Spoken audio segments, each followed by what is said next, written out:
มึงจะเอาหรือไม่เอาไม่เอามึงก็ออกไปทิดน้อยฝากดูแลนาคด้วย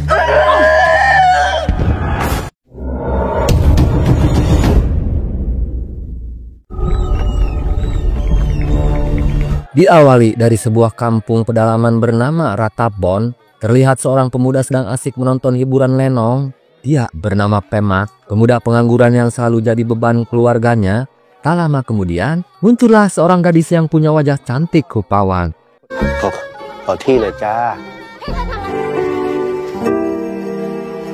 Gadis itu bernama Naknak, kembang desa yang menjadi primadona sejuta umat. Tak lama kemudian, muncullah seorang pemuda culun bernama Tidnoy. Dia adalah sahabat dari pemuda bernama Pemak. Keduanya tengah bersaing untuk mendapatkan cinta gadis tersebut.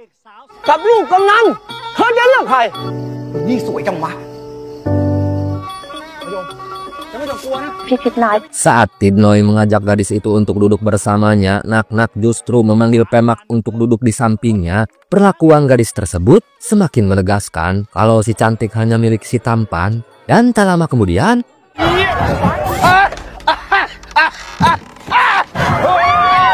warga kampung terlihat berhamburan dan lari ketakutan saat drama lenong menceritakan sosok mayat yang keluar dari peti yang akan dikuburkan. Kesempatan tersebut dimanfaatkan oleh Pemak untuk mengantar Naknak pulang ke rumahnya. Melihat gadis itu diantar pulang oleh sahabatnya, Tidnoy pun terlihat cemburu buta. Dia pun berusaha mengusir Pemak agar tak mengganggu niatnya untuk mendekati gadis tersebut. Namun karena tak ada yang mau mengalah, gadis itu meminta diantar pulang oleh keduanya.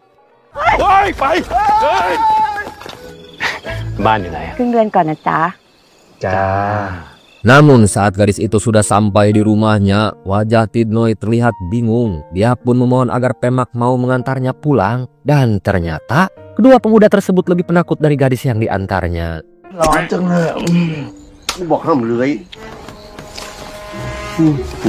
Setelah sampai di rumahnya, Tidnoy dikejutkan dengan kedatangan bencong bernama Daeng yang datang ke rumahnya untuk mengantarkan belut hasil tangkapannya. Setiap pagi Daeng selalu memasakkan rendang belut kesukaan sahabatnya tersebut.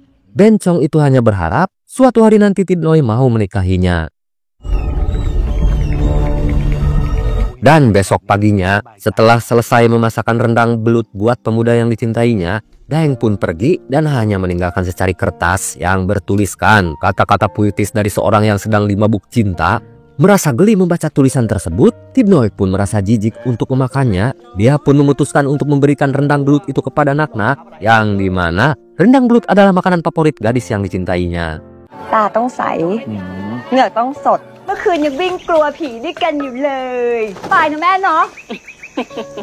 Tidnoy sudah sangat akrab dengan keluarga Naknak. Setelah ayahnya meninggal, dialah yang sering membantu keluarga gadis tersebut. Setiap pagi, dia mengantar Naknak untuk belanja ke pasar. Namun karena gadis itu menganggap dia sebagai kakaknya, Tidnoy pun tak berani untuk mengungkapkan perasaannya.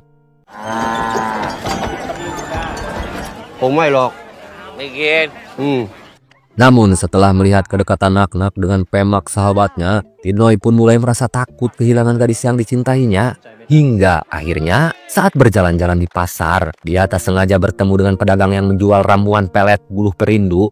Tanpa pikir panjang, Tidnoy pun langsung membeli ramuan pelet tersebut dengan harapan ramuan itu bisa membuat Naknak tergila-gila kepadanya.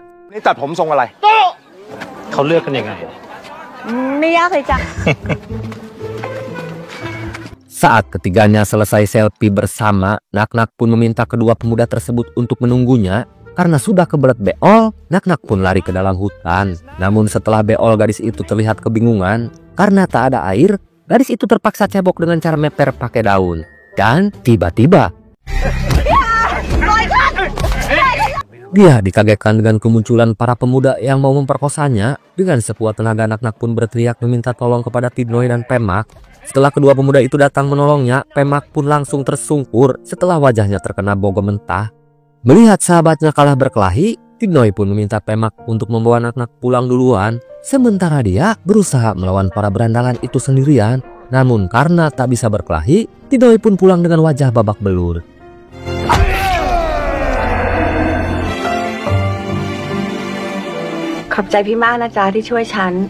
Sementara di rumah Naknak, Pemak justru ketiban durian runtuh setelah tahu kalau ibu Naknak sedang pergi ke pasar. Pemuda itu pun mengungkapkan perasaannya kalau selama ini dia mencintai gadis tersebut.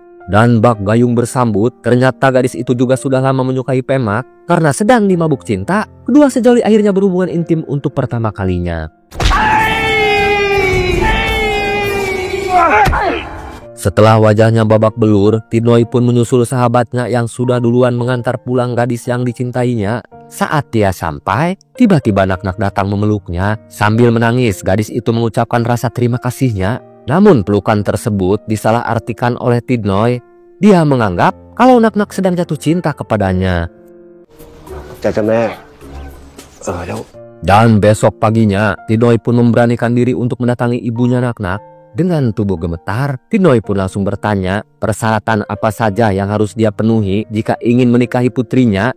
Sambil menghela napas, ibu Naknak pun memberitahu Tidnoy kalau pemuda itu ingin menikahi putrinya, dia harus memberikan mahar sebesar 100 tamleng. Mendengar syarat tersebut, Tidnoy pun memutuskan untuk merantau ke kota Bangkok dengan harapan bisa mendapat pekerjaan agar bisa mengumpulkan uang untuk menikahi gadis yang dicintainya. Hilak Naknak. Sementara di tumpukan jerami, Naknak justru sedang bermesraan dengan Pemak sahabatnya. Naknak terlihat bahagia saat Pemak memberikan cincin tanda cinta buatnya. Saat Tidnoy melintas di tempat tersebut, keduanya terlihat panik dan berusaha bersembunyi di tumpukan jerami. Namun satu yang tidak diketahui oleh keduanya, sebenarnya Tidnoy hanya berpura-pura tidak melihatnya agar bisa menutupi luka hati yang terus menyiksa jiwanya. Nak!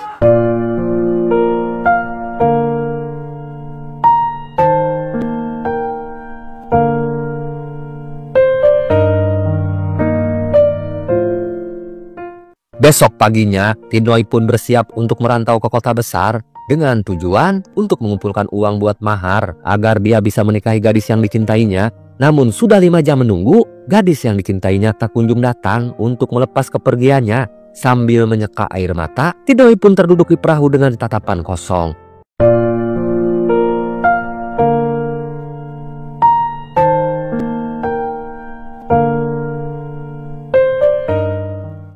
Singkat cerita, Tidnoy pun akhirnya sampai di kota Bangkok. Setelah seminggu mencari pekerjaan, dia pun akhirnya mendapat lowongan sebagai penarik andong. Dengan tetap bersyukur, Tidnoy pun menjalani pekerjaan barunya. รอรับพี่กลับด้วยจ้า Hingga di suatu hari, Tidnoy membawa seorang penumpang bernama Somchai yang meminta untuk diantar ke tempat pelacuran. Awalnya, penumpang itu mengaku kalau dia adalah bos di tempat bordir tersebut. Namun setelah sering mengantarnya, ternyata penumpang itu telah berbohong. Dia bukan pemilik dari rumah bordir tersebut. Justru hidupnya dibiayai dari profesi istrinya sebagai pelacur. เชิญจ้าเชิญจ้าพี่มารับเมียทำงานข้างบนนี้เมียพี่ Setelah mendapat uang, Tidnoy pun penasaran ingin merasakan hubungan intim dengan pelacur. Namun saat bercocok tanam, pelacur itu berkali-kali memarahi pemuda tersebut kalau ulat kadutnya selalu masuk di lubang yang salah. Karena sudah habis kesabarannya, pelacur itu mengajari cara berhubungan intim yang benar. Namun karena takut diperkaos oleh pelacur tersebut, Tidnoy pun memilih kabur meninggalkan wanita tersebut.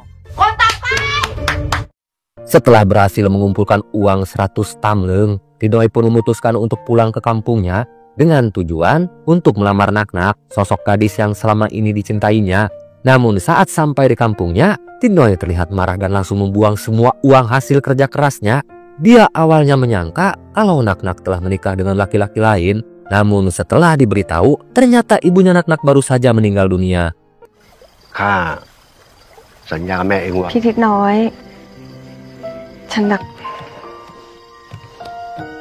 Bagi Tidnoy, kematian ibunya Naknak adalah kesempatan baik buatnya untuk melamar gadis itu agar mau menjadi istrinya. Namun malangnya, Naknak memberitahu Tidnoy kalau dia akan menikah dengan Pemak. Mendengar jawaban tersebut, Tidnoy pun berusaha menyimpan luka di hatinya. Dia hanya berpesan agar Pemak mau menjaga Naknak dan menyiapkan sarapan rendang belut kesukaannya setiap jam 8 pagi. Setelah Naknak dan sahabatnya pergi, Tidnoy pun langsung menceburkan diri ke sungai. กลับมาเลยอยากจะรู้ความเป็น Setelah Nak-Nak menikah dengan sahabatnya, Tinoy pun hanya bisa menghayal dan memandang kemesraan keduanya dari kejauhan. Di lubuk hati yang terdalam, pemuda itu sebenarnya ingin pergi sejauh mungkin dari kampungnya. Namun kenyataannya, kakinya terasa berat untuk meninggalkan gadis yang dicintainya. Untuk menepis kesedihannya, Tinoy pun sering menyumpal mulutnya dengan celana dalam Nak-Nak yang dia curi dari tiang jemuran.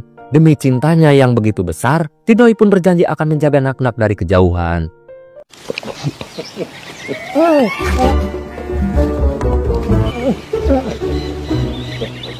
2 bulan kemudian, kerajaan Siam membuat peraturan wajib militer kepada para laki-laki di kampung tersebut. Setiap laki-laki disuruh memilih salah satu kertas yang dikocok di dalam sebuah kendi, yang dimana jika kertas yang diambil berwarna hitam, itu artinya para laki-laki dibebaskan dari wajib militer. Namun jika yang diambil ternyata kertas berwarna merah, maka laki-laki di kampung tersebut wajib ikut berjuang di medan perang.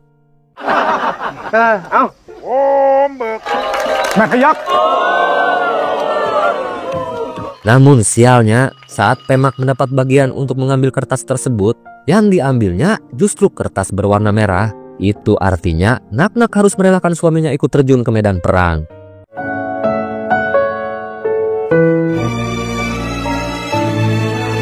Kepergian suaminya untuk mengikuti wajib militer membuat Nak-Nak merasa sedih dan terpukul. Sementara di rumahnya, Tinoy terlihat bingung antara harus sedih atau bahagia. Setelah diberitahu oleh Daeng kalau Pemak telah dipanggil untuk mengikuti wajib militer, di satu sisi dia merasa kasihan, namun di sisi lain ini bisa menjadi kesempatan buatnya agar bisa mendekati wanita yang sudah menjadi istri sahabatnya tersebut.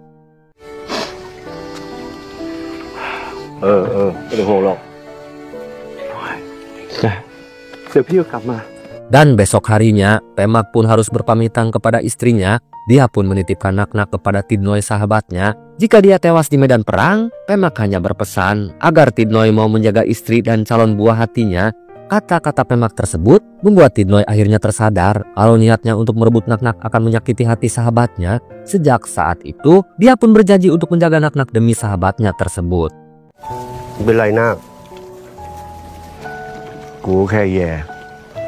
Namun setelah kepergian suaminya, kondisi Nak-Nak semakin terpuruk. Selain tidak mau makan, setiap harinya wanita itu hanya bisa menangis dan meratapi kepergian suaminya. Keadaan tersebut membuat hati Tinoy semakin terluka. Setelah usahanya untuk menjaga dan menghibur Nak-Nak terasa sia-sia, hingga di suatu hari, Pemak mengirim surat buat istrinya.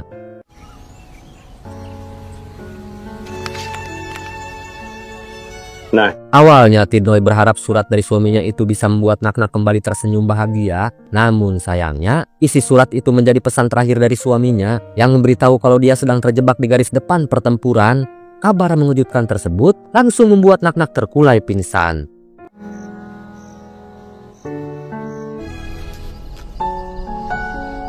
Karena khawatir dengan jabang bayi yang dikandungnya, Tinoy pun membawa Nak-Nak ke tempat dukun beranak. Dia pun menitipkan agar dukun tersebut mau merawat Nak-Nak, sementara dirinya berencana untuk membawa pulang Pemak dari medan pertempuran. Hanya dengan cara tersebut, dia bisa membahagiakan wanita yang sangat dicintainya.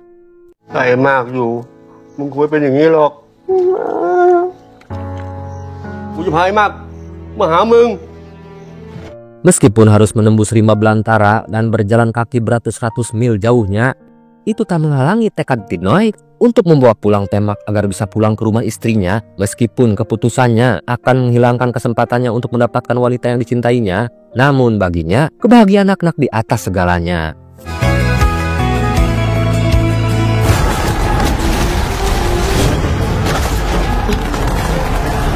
Namun malangnya, saat Tinoy sedang menuju lokasi Pemak yang sedang bertempur, di rumah dukun beranak, Nak-Nak sedang berjuang melahirkan bayi pertamanya, hasil buah cintanya dengan Pemak, suami yang sangat dicintainya. Namun malangnya, nasib harus berkata lain. Nak-Nak mengalami pendarahan hebat saat melahirkan, hingga membuat nyawa dia dan bayinya tak bisa diselamatkan.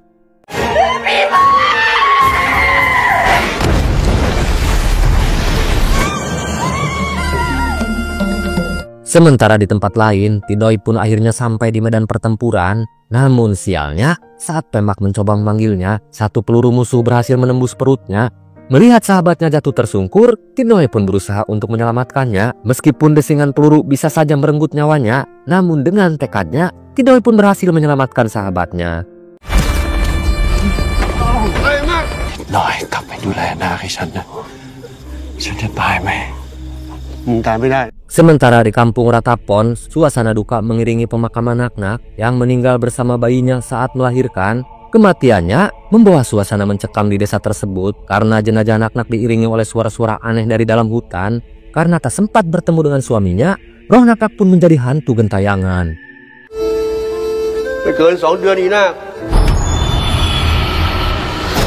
มีหญิงอยู่ตรงหน้า Sejak saat itu kampung Ratapon pun diteror oleh hantu Naknak yang selalu menggendong bayinya yang terus menangis. Tak terkecuali dengan Daeng dan sahabatnya yang malam itu mau menebar jala ikan. Saat mendengar suara bayi menangis, keduanya diteror hantu Naknak di perjalanan.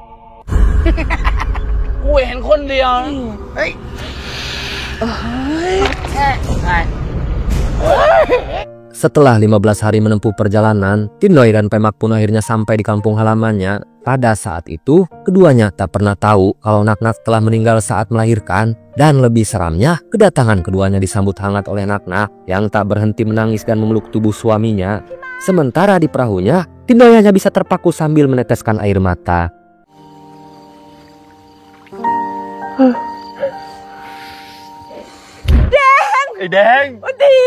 Setelah kembali ke rumah istrinya, Pemak pun menjalani aktivitas seperti biasanya. Selama tinggal di rumahnya, dia tidak melihat gelagat aneh yang ditunjukkan oleh istrinya. Setiap pagi Naknak akan menyiapkan sarapan buatnya. Sementara di rumahnya, Daeng berusaha menyadarkan Tindoi kalau Naknak sudah meninggal sebulan yang lalu. Namun apapun yang diucapkan Daeng, Tindoi tak pernah mempercayainya.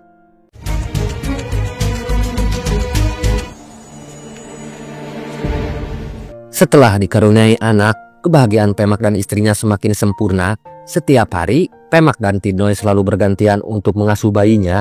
Namun di suatu hari, tempat tersebut didatangi oleh seorang biksu yang memberitahu Pemak kalau yang tinggal dengannya bukan sosok manusia, tapi sosok hantu yang menyerupai istrinya. Untuk membuktikannya, sosok biksu itu menyuruh Pemak untuk melihat istrinya dengan cara nungging. Namun sebelum Pemak membuktikannya, sosok hantu Naknak langsung mengusir biksu tersebut. แล้วลองก้มมองลอดวางขาดู แล้วความจริงก็คือความจริงนะ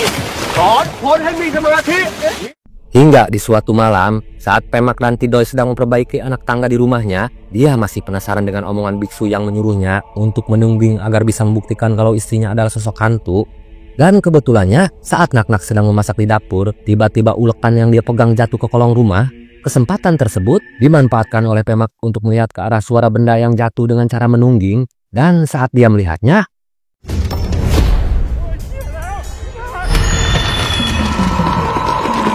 Pemak pun akhirnya sadar kalau yang dikatakan biksu itu ternyata benar. Ternyata wanita yang selama ini tidur dengannya bukan sosok istrinya, tapi sosok hantu yang menyerupai wajah istrinya. Karena ketakutan, Pemak pun memilih kabur dari rumah istrinya. Dia sempat berpapasan dengan Daeng yang menyuruhnya pergi ke kuil para biksu.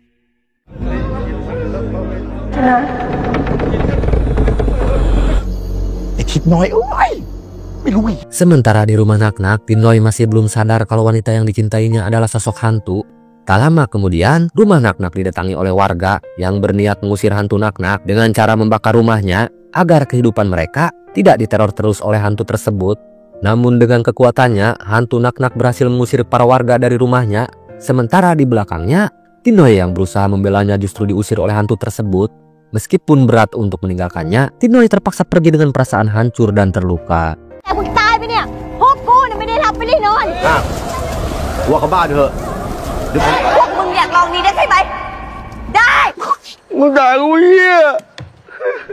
Sementara di dalam kuil, para biksu mencoba menolong Pemak agar bisa keluar dari pengaruh jahat hantu istrinya.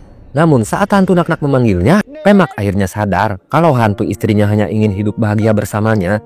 Namun karena istrinya sudah meninggal, Pemak pun berusaha menasihati istrinya kalau dunia keduanya sudah berbeda. Mendengar penolakan suaminya, hantu Naknak pun menangis dan lenyap begitu saja. ฉันกับลูกต้องไปแล้ว ถ้าชาติหน้ามีจริงอ่ะ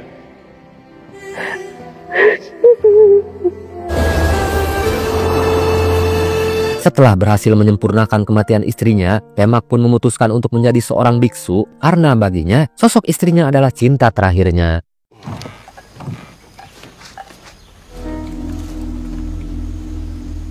Sementara Tindoi sahabatnya tetap setia menunggu Naknak di rumahnya. dia tetap tak percaya dengan kematian wanita yang dicintainya. Melihat kondisi sahabatnya, Pemak pun tak tega untuk memberitahunya karena tak mau melukai hati sahabatnya. Beruntungnya, sosok Daeng selalu setia menemaninya meskipun Tinoy tak pernah memperdulikannya. Dengan ketulusan cintanya, sosok Tinoy sudah menjadi suami hayalannya. Dan cerita pun akhirnya selesai. Hito!